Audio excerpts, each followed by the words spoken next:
नमस्कार, मैं आशुतोष मिश्रा।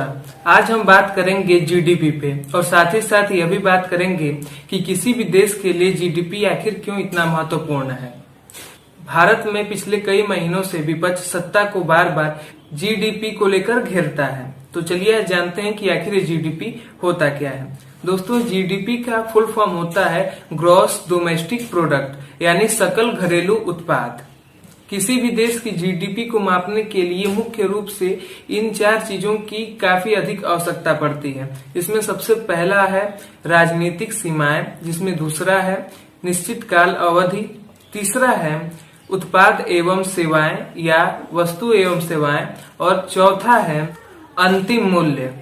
दोस्तों, जीडीपी के कारण ही हम किसी देश के आर्थिक व्यवस्था या उसकी आर्थिक कुशलता का मापन कर सकते हैं। जीडीपी एक तरह के आर्थिक कुशलता का या आर्थिक व्यवस्था का मात्रक होता है।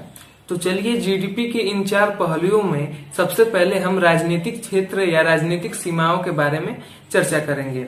दोस्तों, किसी भी देश की भौगोलिक सीमा और राजनीतिक सीमा काफी अलग होती है। भौगोलिक सीमा जिसे आप नक्शे में देखते हैं, परंतु राजनीतिक सीमा उससे भी ऊपर होती है। जैसे अगर हम भारत का ही उदाहरण लें तो भौगोलिक सीमा में केवल भारत के वो जगह आते हैं जहां पे मानव का बसेरा है या जो भूस्थल है, परंतु राजनीतिक सीमाओं में भूस्थल के साथ साथ समुद्री स्थल भी आता है। अब हम बात करते हैं दूसरे मूल बिंदु पे, अवधि। दोस्तों, अवधि का मतलब होता है एक समय काल, जिसे अवधि के रूप में जाना जाता है। जैसे भारत में जीडीपी की अवधि 3 माह की है और यह अधिक से अधिक 1 साल की होती है।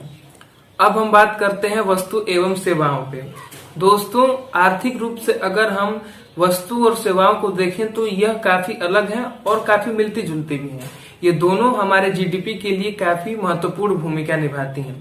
वस्तु का अर्थ आर्थिक रूप से यह है कि जब भी आप किसी भी चीज को मूल्य देकर खरीदते हैं और उसे आप अपने ज्ञानेंद्रियों द्वारा महसूस कर सकते हैं, तो वो चीज वस्तु कहलाती है। पर सेवा का अर्थ होता है कि आप पैसे तो लेते हैं पर कोई वस्तु नहीं देते हैं, जबकि कोई जानकारी या कोई सेवा का काम करते हैं, तो वह सेवा कहलाता है।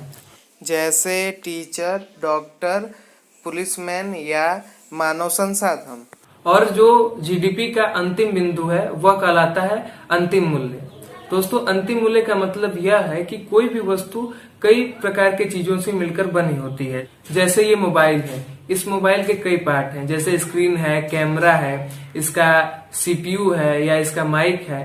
तो जब भी आप दुकान पे मोबाइल फोन लेने जाते हैं तो वह केवल मोबाइल का ही अंतिम मूल्य बताता है। उसमें सभी चीजें, कैमरा से लेकर माइक तक के मूल्य उसमें जोड़े गए रहते हैं। वो दुकानदार कभी भी आपको हर एक पार्ट का पैसा नहीं लेता है, वो सभी का एक साथ लेता है। तो इसी को अंतिम मूल्य कहा जाता है।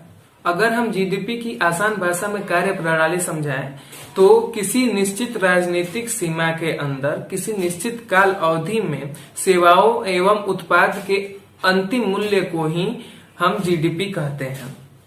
मैं आपको इसे एक सरल भाषा में समझाता हूँ। जैसे मान लीजिए कि एक घर में 4 व्यक्ति रहते हैं, जिसमें से 2 व्यक्ति, एक डॉक्टर है और दूसरे जो है वो पुलिसकर्मी है, और 2 व्यक्ति एक उत्पाद करते हैं या एक प्रकार का बिजनेस करते हैं।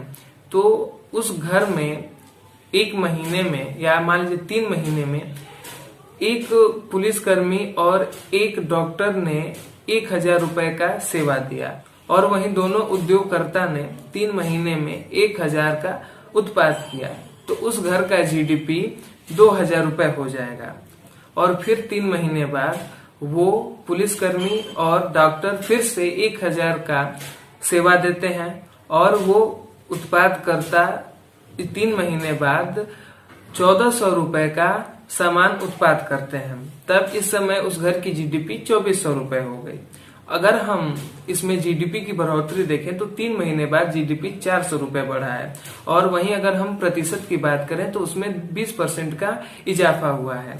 इसी प्रतिशतता को हम जीडीपी की दर बोलते हैं। जैसे आप अधिकतर सुने होंगे कि किसी देश की जीडीपी 8% है, तो उस देश की जीडीपी की दर 8% है, अर्थात पिछली अवधि से इस अवधि में उसने 8% का बढ़ोतरी किया है। जैसे इस समय भारत की जीडीपी -23.9% है, यानी कि जीडीपी की दर -23.9% है। और भारत में जीडीपी प्रति तिमाही के बाद प्रकाशित होती है, यानी हर 3 महीने के बाद जीडीपी का प्रकाशन होता है। तो दोस्तों, ये था जीडीपी को लेकर कुछ मूल और ठोस बातें।